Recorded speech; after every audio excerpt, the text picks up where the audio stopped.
Hi అండి. నమస్తే అందరికీ. ఇదొచ్చేసి రాణిదంగ వీధుల్లో అనమాట కోల్కతాలో. సో, ఇక్కడేంటంటే పక్కా ఇల్లులుండవండి. నేను చాలా మట్టుకు గమనించిందేంటంటే పక్కా ఇల్లులనేవి అసలుండవు. అసలుండవంటే అసలుండవని కాదు.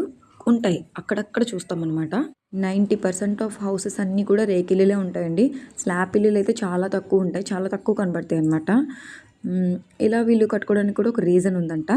ఎర్త్‌క్వేక్స్ ఎక్కువొచ్చే అవకాశం ఉంటదంట. సో, ఆ రేకులిల్లు కట్టుకోవడం వల్ల ఏమవుతుందంటే, త్వరగా ఆ సౌండొచ్చి అందరూ అలర్ట్ అయ్యి బయటకొచ్చేస్తారు. అండ్ పడిపోయినా పెద్ద ప్రాబ్లమ్ ఉండదు. పెద్ద ఆస్తి నష్టం గూడా ఏం జరగదు అనే టైప్‌లో కట్టుకుంటారంట. అండ్ ఇంకో విషయం కూడా ఉందండి. టెంపుల్స్. ఎక్కడ పడితే అక్కడే టెంపుల్స్ ఉంటాయండి. ఎవరింటి ముందు వాళ్ళొక టెంపుల్ కట్టేసుకుంటారు మంచిగా. ఇక్కడ కాళీమాతని, ఆంజనేయ స్వామిని బాగా పూజిస్తారనమాట. సో, కాళీమాత టెంపుల్స్ ఎక్కువ కనబడుతూ ఉంటాయి మనకి. అండ్ ఇక్కడ ఆటోలు ఎక్కువ దొరకవనమాట మనలాగా. పెట్రోల్ ఆటోలయితే చాలా తక్కువ నడుస్తాయి. మొత్తం ఎలక్ట్రికల్ టామ్ టామ్సే నడుస్తాయనమాట. సో, నాకైతే దొరకలేదనమాట టామ్ టామ్. అందుకే నేను బై వాక్ ఎళ్ళిపోయాను.